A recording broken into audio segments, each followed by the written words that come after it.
pleased to be here and meet all of you and learn so much about this cutting-edge technology. It's just awesome. And I'm going to speak to it today about Psychotronics, whereby we're talking about the interface of intention, and you might even add prayer, with devices. So, I have to advance this and that at the same time. Okay, so I can see what I'm doing because I can't read that little screen back there. So first of all, what really is psychotronics? It came out of parapsychology. And you may think that's woo-woo, but there really is a literature out there, especially in contemporary times, for the power of intention, the power of the mind to interact with the material world. From very respectable researchers such as Robert John and Brenda Dunn at Princeton University, who for almost 30 years explored mind interactions from hundreds of operators in millions of trials with devices, random number generators, random event generators, and the statistical significance is off the chart. So, and there are other labs, but that's one prime example.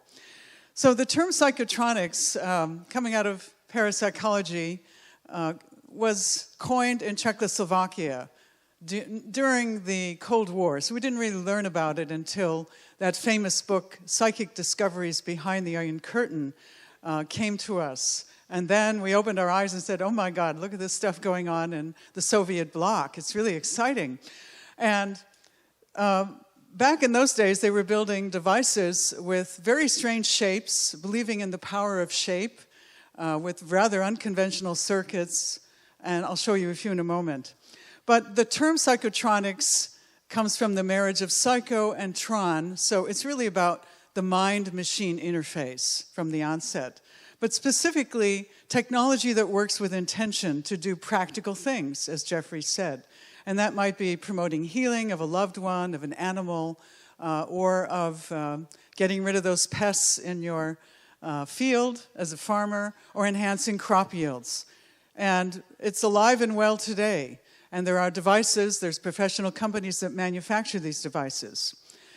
And we consider them operator dependent. That's very different from typical technology. You have an instrument, it does something, it doesn't matter who turns it on and runs it. These devices depend on the operator, specifically. They interact with the operator. And exactly how they do that, we don't fully understand it, but we have some clues. And so this whole field is about the study and application of intention and a purported subtle energy that goes beyond our notions of conventional electromagnetic, electric, and magnetic energy that may be mediating these effects and making changes in the physical world. You probably have seen dowsing instruments such as the dowsing rod and pendula, and there is really no special property to these devices. I don't think anyone would say, oh, sorry. Thank you, I got to remember. So there's no special properties to an L-shaped coat hanger, which is essentially a dowsing rod, or a pendulum weighed on a string, except people use them to dowse and get meaningful information about everything from finding water to even dowsing for oil. I've met some dowsers who claim to find oil. In fact, they're being employed by petroleum companies. So this is no joke. This is real practical stuff.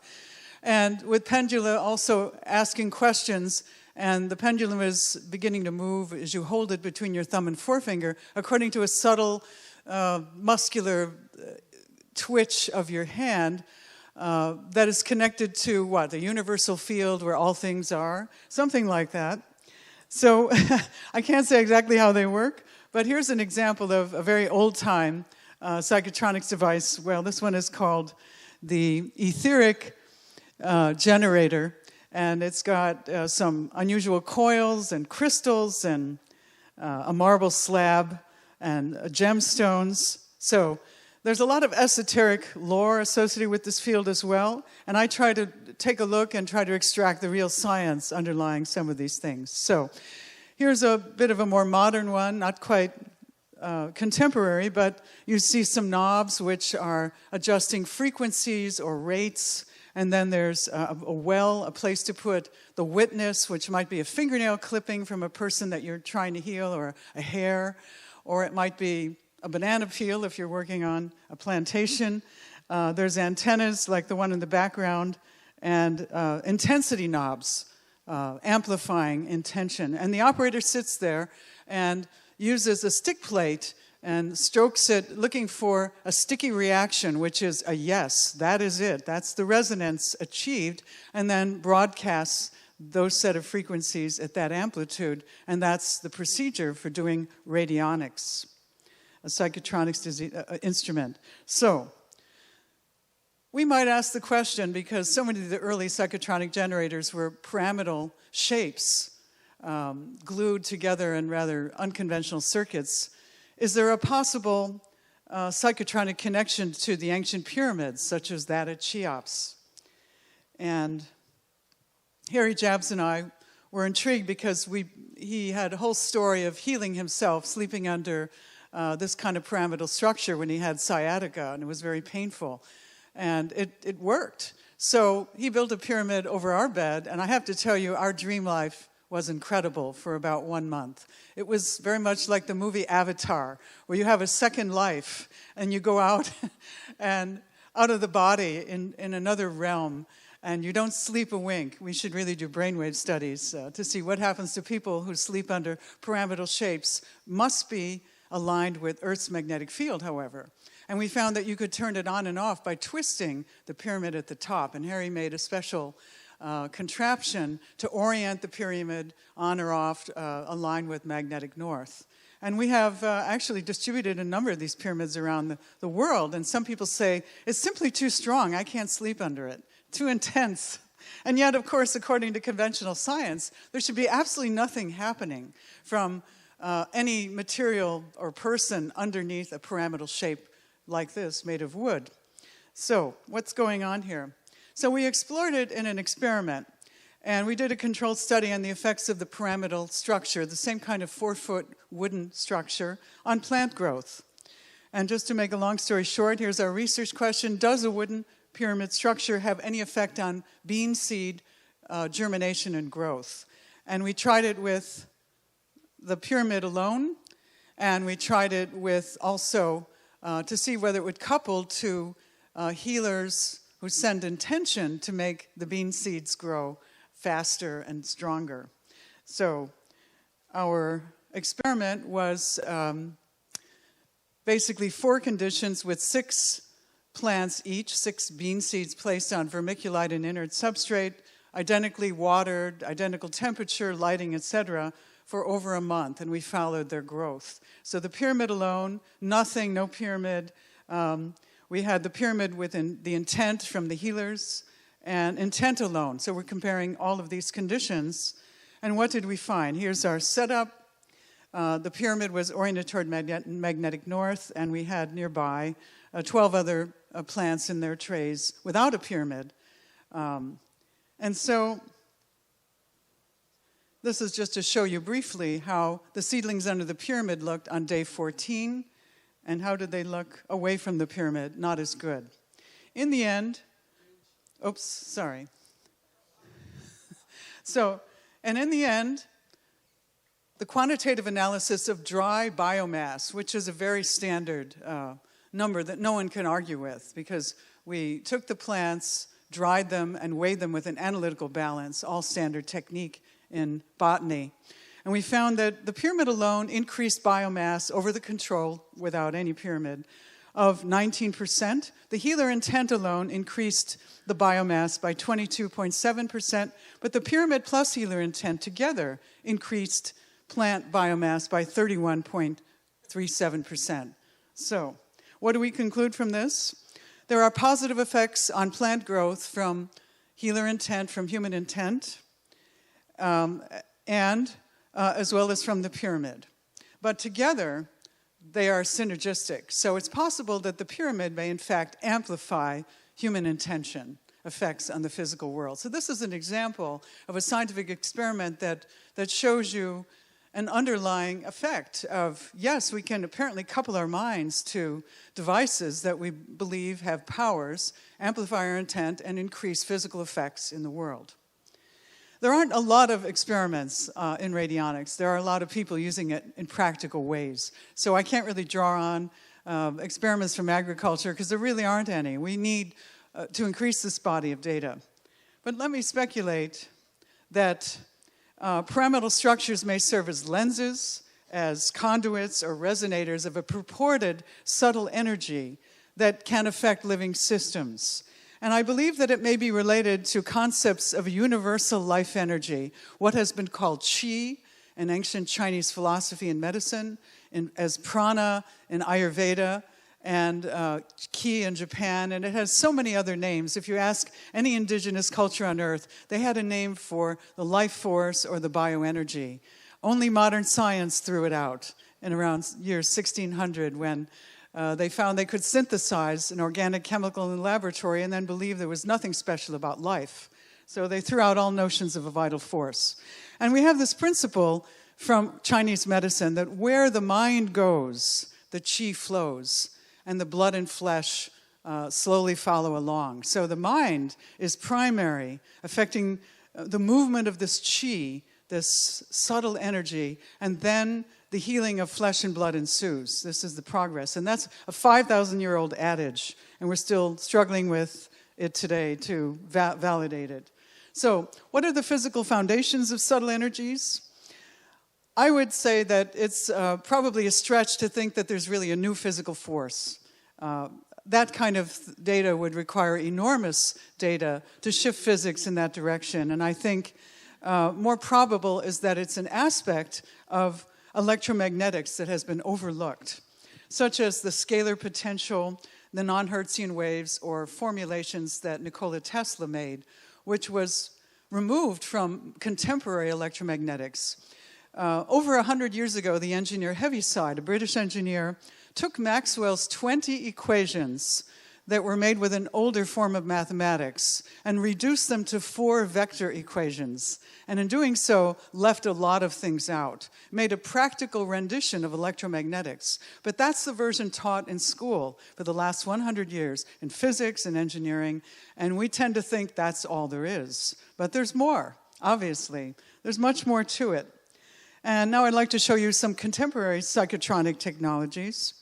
I already mentioned radionics, and I want to just mention that to show you that they consist of Tesla technology. They have elements of coils whereby a wire is coiled in one direction going in and another direction going out, which we know from conventional electromagnetics would actually cancel any conventional Hertzian electromagnetic field. And basically you would be left with zero, nothing. Except that if you consider the scalar fields that might be associated with this, well, then they're still there. So the bifilar coil, which is often used in radionics devices as an antenna or a radiator, would be essentially removing conventional electromagnetic fields. As I said earlier, this is an old field, 100 years old, and there's really no consensus in how these work, but there are 2 camps essentially out there. There are the gearheads, the people who believe that technology is it, doing the job, and there are the airheads who think it's all in the mind. And I've seen people work with schematic diagrams on a piece of paper and get effects. They're not even working with boxes anymore. Probably the truth is in the middle between the two. And I've known some amazing radionics practitioners, the late Fran Fraley, Fraley, yes. She likened the radionics device to a training wheel. Like when you get your first bicycle, you have the training wheels. You learn to balance, and then you take away the training wheels. Now you can ride a bike, and you can balance. So her thought about these devices was it trained human intention to become strong, focused, and manifest. And that's what she did. There are many others, though, who continue to rely on these devices and use them in practical ways. So I think the truth is it may depend upon your belief system, but it probably is somewhere in the middle. So here's an example of a 21st century radionics device from KRT Technologies. And there you go. It's the same structure. In interior are the coils. You plug it in. There are a place for the witness, the dials of radionic frequencies, and amplifiers and output. And here's a schematic of that. And I'm just going to move along. Now, here's another more modern, going beyond radionics, contemporary, Dr. Bill Tiller, former professor of Stanford University, retired, has been exploring psychoenergetic states, that is, people in an extraordinary states, probing the edge, the power of human potential to manifest changes in materials. He was a material scientist at Stanford, fully tenured, and was more interested in the power of human intention affecting matter over the years, and presently has a laboratory in Arizona, and he believes in a concept of a multidimensional reality that allows mental intentions from higher sources to couple to the physical realm and affect physical change. And he's written extensively about his theories on this as a physicist, as well as experiments. But he also developed something called the Intention Host Device, the IHD. It's an electronic circuit that he imprints with intention, generally with a group of meditators sitting around in a circle and the device in the center. And they do this for so many minutes or hours, and then the device is imprinted. And apparently when plugged in, when mailed to another laboratory and plugged in, and then they look for physical changes in matter or in people, as you'll see in the next slide. So there's a picture of his Intention Host Device. This doesn't look like much. It looks like a black box. But on his white papers, he's given us the schematic of this. So it's out there. You can find him on the websites. So he says that it's metastable, that it holds the human intention for up to 6 months, and that you can mail it around. That doesn't seem to affect it. And that the IHD is continuously broadcasting then once activated by electricity. It has to be plugged in or battery powered.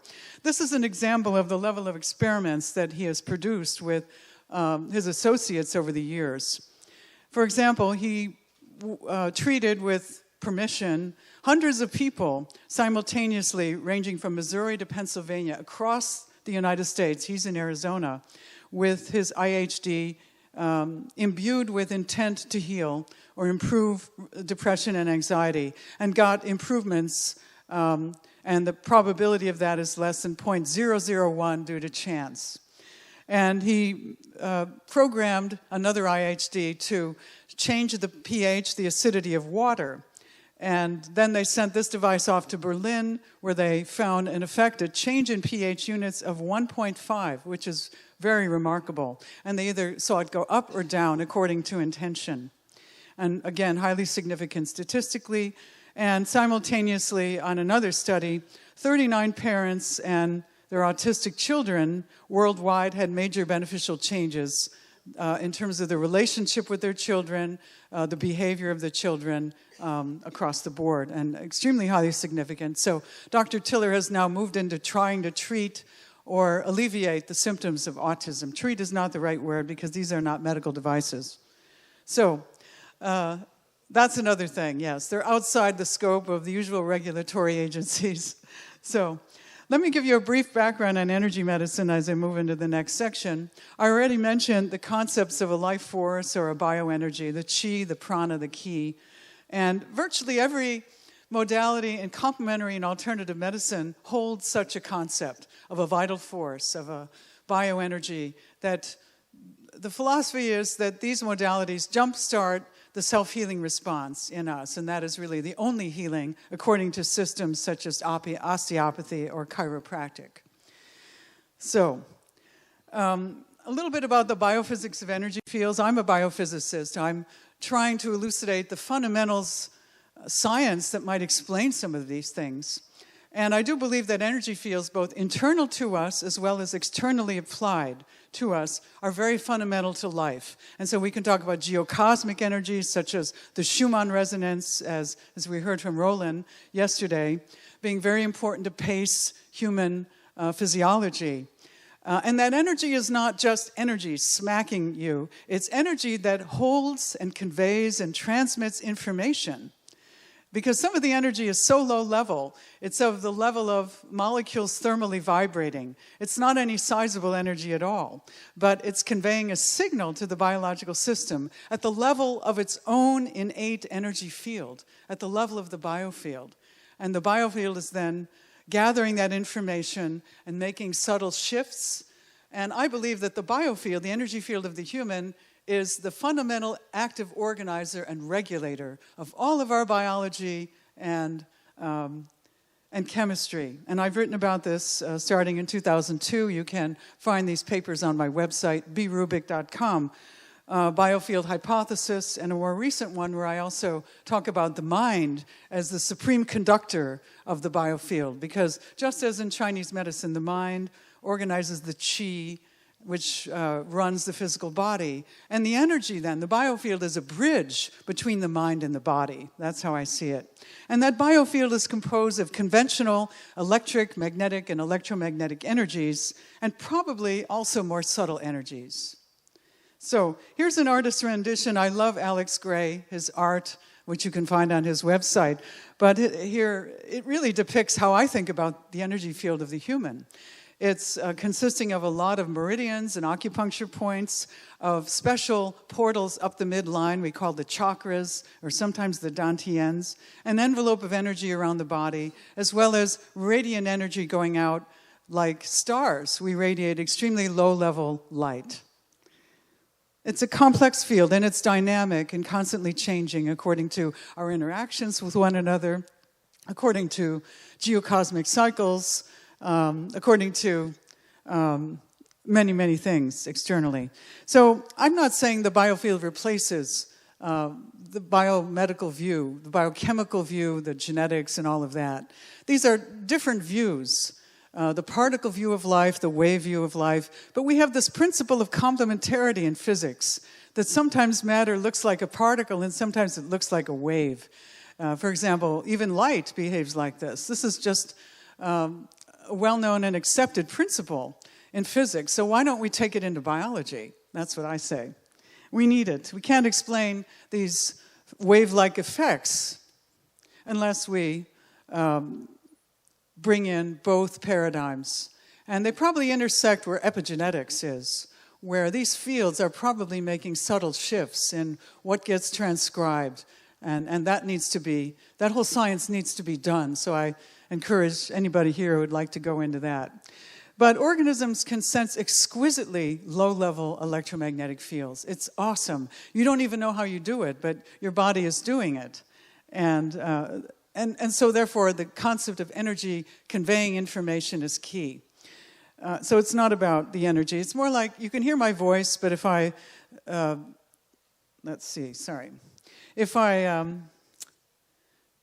talk too softly, you're not going to hear me if I talk too softly. But the purpose of the energy of my voice is acoustically transmitting information to you, and you're decoding that. So it's not about the energy of my voice. It's all about you're decoding the information on this acoustic wave that I'm speaking. And that's how it is with electromagnetic and electric and magnetic fields. We are constantly picking up the information from them all around us. So energy medicine involves assessing the biofield and then manipulating it therapeutically. And here is the acupuncture system shown schematically with points and meridians. And Robert Becker first discovered that the electrical conductivity of these acupoints is higher than that of surrounding skin. So they have some relationship to bioelectricity. And that's important because when we do therapy, we often go through acupuncture points. Or we can measure the conductivity of the whole system and evaluate how is this person's biofield from an oriental viewpoint. But then it goes further, and it becomes very interesting in terms of the power of intention, because there are bioenergetic testing and bioresonance therapies where the operator, the practitioner, becomes part of the loop. Let me explain that in this case, the patient may be holding on to those two metal bars, and they're measuring the field of the patient. And then accordingly, the practitioner puts vials of homeopathic remedies. There's one in a little vial sitting there. But if he didn't have the right remedy, he might write the name of it on a piece of paper and stick that on the tray, and it would work.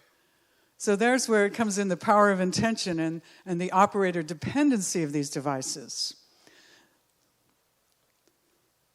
I like Elmer Green's conceptual map of subtle energies. The late Elmer Green lived to age 99. He was a real hero of mine. He was one of the founders, the scientists who founded biofeedback back in the 60s. But he was quite a mystical scientist, an amazing man. And this is a schematic that I like very much, which probably is based on perennial wisdom. It's not just his, but it would show distinct different levels of energy, E1 through E7. We're down there, our physical bodies are in the dense physical plane, and the physics that we know is based on that mainly. But if we go one step above that, we're into the etheric realm. I believe that we can scientifically start measuring in that realm. And even in the realms above that, we have done some things in my laboratory, assessing emotional energy coming from us, and maybe even mental. So let me go into that a little bit. So before I talk about our technology development, I'd like to just mention that there are subtle energy technologies out there.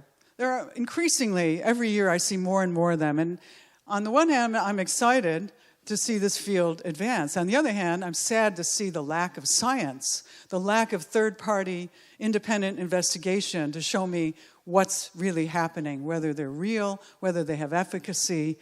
And so that's a problem. They also lack a scientific foundation. But there are a few of us like me trying to work on that. So there are so many questions when you see these devices and say, oh, you put the sticker on the back of your cell phone, it will protect you against the microwave radiation. Show me the evidence. That's an example of a so-called subtle energy technology. It's not blocking the microwaves. It's doing something, but what is it? And is it stable? And I've tested many of these things, and I have not seen so many that really work, I must tell you. So let's talk about just a couple of passive subtle energy technologies imprinted with frequencies, apparently of energy, but we can't measure any changes or any energy coming out of them. But nonetheless, these two things, because I personally study them and published peer-reviewed papers on them, I've seen real effects on people and other systems. One is called the Q-Link, and this has a technology called Sympathetic Resonance Technology, or SRT. And into the pendant is imprinted with some master processor and a proprietary set of frequencies in a method that we don't fully understand, and I think even the inventors don't always understand what they do. But they get this information intuitively, and then they build these things. And this Q-Link, when worn around the neck with the pendant at the heart place, which, by the way, is one of the key energy centers of the human body, shows greater resilience to stress in various measures, and even in anxiety tests that were done on school children with this technology brought into the classroom in blinded ways where neither teachers nor students knew that this technology was present, or a sham technology. And again, they consist of unconventional elements brought together from tuning boards to copper coils, resonating crystals and cells, and a case. But this technology is over 20 years old, it's still on the market, and it's probably the best studied subtle energy technology in the world. And I'm happy to say that I published a peer-reviewed paper on it in year 2002 in Journal of Alternative and Complementary Medicine. And there are other peer-reviewed articles on it as well, showing innumerable effects on people. Here's another technology that I had the privilege of testing in the laboratory as a third-party independent. Natural frequency technology by Philip Stein.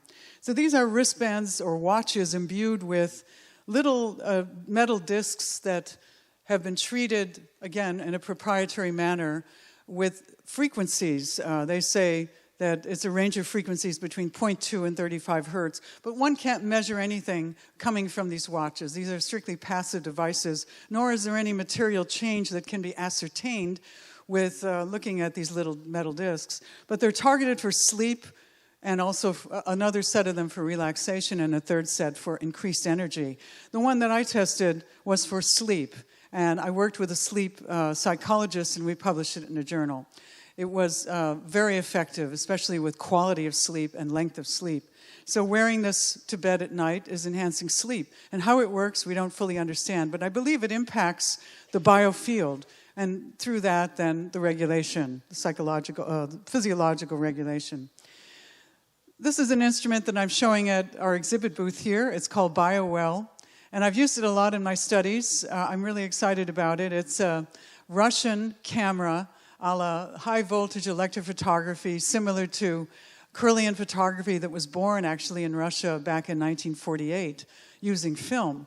But this one is digital. It uses a much less electric field, and it does not interfere with the human energy field. And you stick in one finger at a time, and you can try it at our booth. And it registers a pattern of light, a corona discharge, which is emitted from any object that you photograph under high electric voltage. But in this case, we're looking at human fingers and the distribution of that light in a circle. Ideally, we would see a perfect circle of light with very minuscule sparks. And of course, some of you have measured and you see a little more irregularity or maybe not a perfect circle. And that means the flow of qi is not evenly distributed, not flowing regularly. And so, again, we can improve bioregulation by many methods. This is an example of a pattern from a single fingertip that's also computer colorized. On the left-hand side is someone with anxiety and depression, and so the circle of light is not there. You see missing parts. The Russians have built into their software a sector analysis of these fingerprints, and they have associated missing regions with specific organs and tissues, and do a very in-depth analysis. When you study all 10 fingers, you really get an insight into the human body, the energy distribution at least, which might be precursory to disorders when you see energy shifts. And the center, I've shown you the effect of a sham intervention, a placebo. Yes, there are self-healing effects, and they're real. And I think people use them, and that's a good thing. But on the right-hand side is the effect of acupressure at very specific points for this person. And you see that it worked better than sham in terms of producing a beautiful circle of light around that fingertip, which is the ideal in the biofield, the smooth, unimpeded flow of qi everywhere in the body.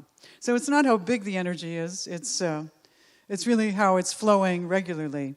And here's an example of looking at energy healers whom I've studied for over 30 years because of a special situation that I had when I was young. I had a special healing where I miraculously got over knee injuries that I suffered in ballet, and I was scheduled for exploratory surgery because they didn't have medical imaging in those days. And instead, seeing a healer, and there weren't very many healers back in the 1970s, I was instantly healed, and as a result wanted to look into the laboratory into what was going on and began to study interactions on cell cultures and later get involved with elucidating the biofield. So here's an example of an energy healer on the left-hand side during sending energy actively in a loving state, intending to heal, and on the right-hand side in the resting state. And I think you can see the difference. And we can measure the subtleties of these differences in looking at the brightness of the light, the amount of light, the intensity, the fractality, the sparkiness of it. It's different sending energy, it's sparkier, it's brighter than in the resting state where it's more uniform. Again, the flow of qi is back to its usual status. So, what are the future prospects of subtle energy technologies? This is all about extremely small stimuli that can nudge us or any organism back to normal, restoring balance and harmony. So it's very safe in the sense that we're not hitting it with a sledgehammer. With all due respect to conventional medicine, a lot of it is sledgehammers. And sometimes that's very appropriate where you have an acute illness. But where you have something chronic and you've slowly fallen out of balance, you need something to subtly nudge you back into balance, ideally. And so these are ultra-low safe stimuli that will turn things around. And there are a wide range of applications then from humans to animal and agricultural. And I see them as augmenting or possibly even transforming our healthcare system from this heavy drug, surgical, mechanical intervention to an information-based model. We are, after all, in the information age, and it's time to bring it forward. So finally, I'd like to discuss some prototypes that Harry Jabs has built at Institute for Frontier Science, and we worked together on this, but it's mainly his inventions because he's such a gifted engineer and physicist. So I wanted to study the native light coming out of the body. You know, we also emit low-level photons, especially from the face and hands, which interestingly are part of our communication system, I think, with one another. We may be reading light from each other's face and hands as we speak, because those are the parts of the body that emit the most light. But we now can also measure and count people in the dark. We have a dark closet that Harry built, and here he is showing how we use this. He's positioned the photomultiplier tube, which counts photons, near his third eye, and we were counting this region of the forehead from many people, especially medical intuitives, who claim they can diagnose and open up the third eye and really see. So we also measure the hands, the sword fingers, and this is the data just from one medical intuitive in particular, opening and closing her third eye in 2 different trials. So when her third eye is closed, she's emitting only 20 photons per square centimeter per second from this point, the upper dantian or forehead. And when she opens the third eye, that value went from 20 to 41.2. That's highly statistical significant because our standard error is less than 1 photon. We measure them for 2 minutes, and we have measurements, very fast measurements.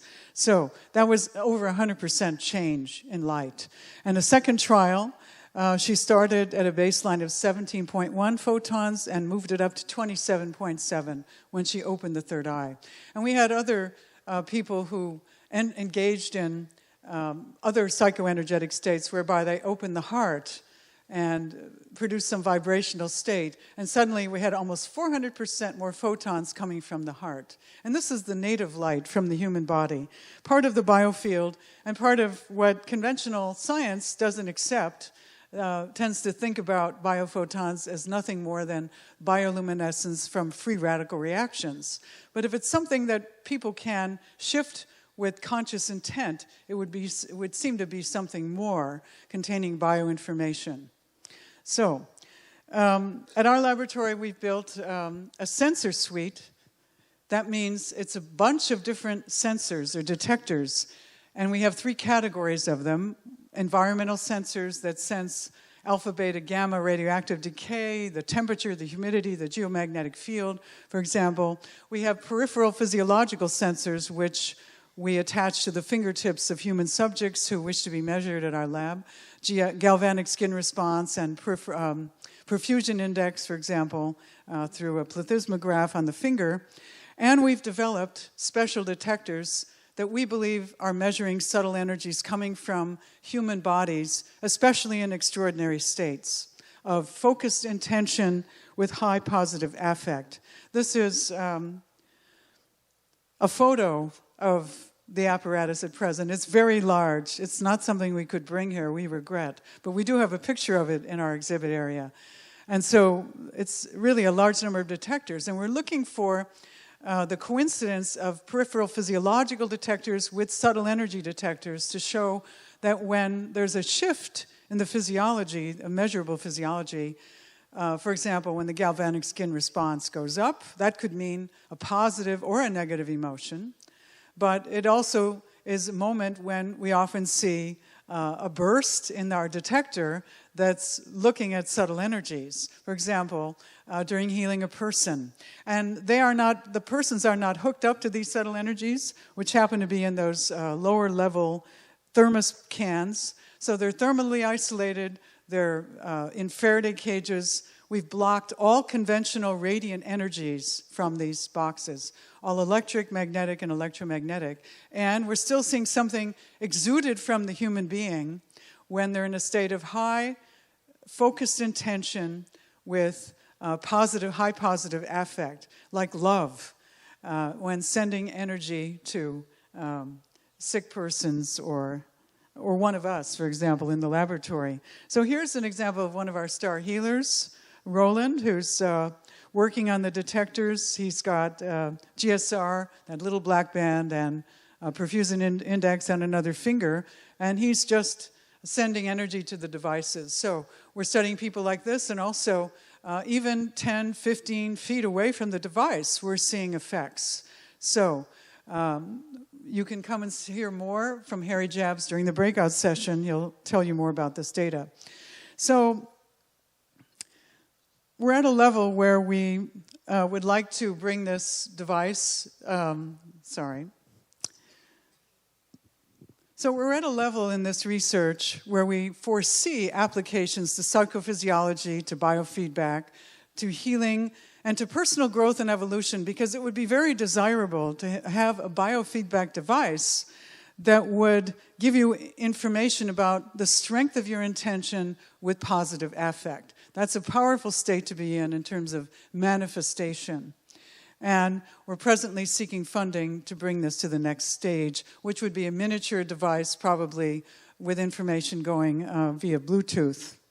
So, if you're interested in hearing more about these things, I'd like to invite you to our upcoming conference in July 2018 in the Chicago area. This is the U.S. Psychotronics Association, and it's all about these things in great detail.